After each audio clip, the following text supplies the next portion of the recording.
It has become the great debate, talking versus texting. We're going to settle it once and for all. Right now, by applause, how many of you in the audience prefer to talk to someone on the phone? All right. How many of you in the audience prefer to text?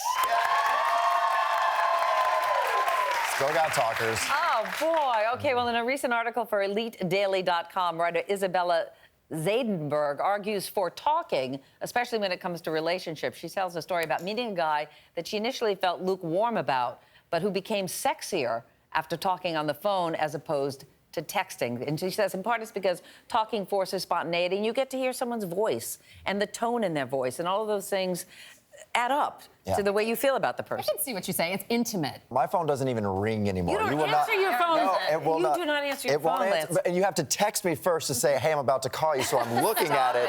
Yeah, it's terrible.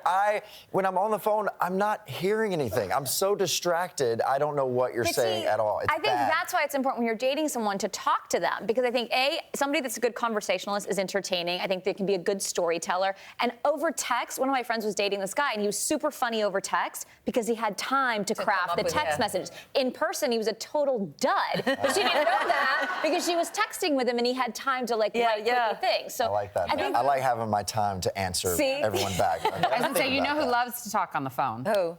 Oh. This one.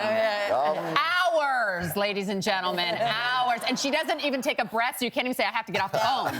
There is no but. But I like to save up stories and then give people a chronicle of Yamanika. So... Not the Chronicles of Narnia, it's the Chronicles of Yamanika. I think some of it is an age thing because, I mean, that's how I grew up, just talking on the phone, not texting on the phone. Yeah, we did a lot of talking. So, yeah. And you have a sexy voice over the phone. Well, thank you very much. You do have a deep voice when it comes to like, hey. There is a lovely home for sale in Layton, Pennsylvania. It's got 4 spacious bedrooms, which is hard to find. It's in a very cute neighborhood.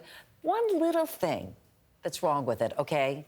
It was the fictitious home of serial killer Buffalo Bill in the iconic movie Silence of the Lambs.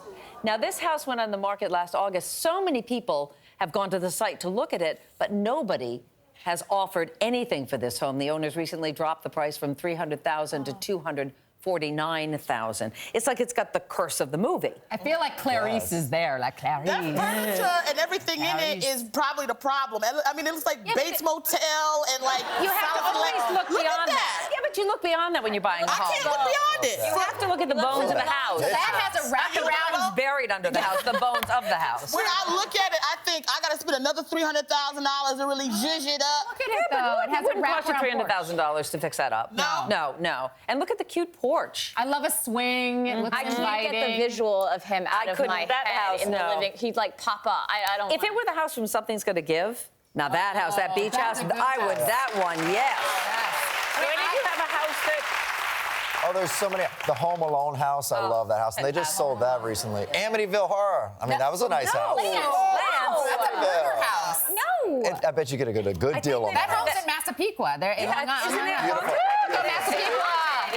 I live in that house. I got 2 houses I like. I love Angela Bassett's house in Wait and Exhale. When she went out there to the fireman and was smoking and was like, look at my house and I'm burning everything down. And I love the house in Pippi Longstocking. I loved her craft pad. Yeah. Absolutely. Father of the Bride. Father of the Bride. That very nice. That's my dream home with the kids. And I love the house in The Holiday that Cameron Diaz lives in. It's when she swaps house with Caitlin. That house with that pool and the way it's decorated. Oh, that's my dream home. Is Pee-wee's Playhouse available? Because that was a fun house.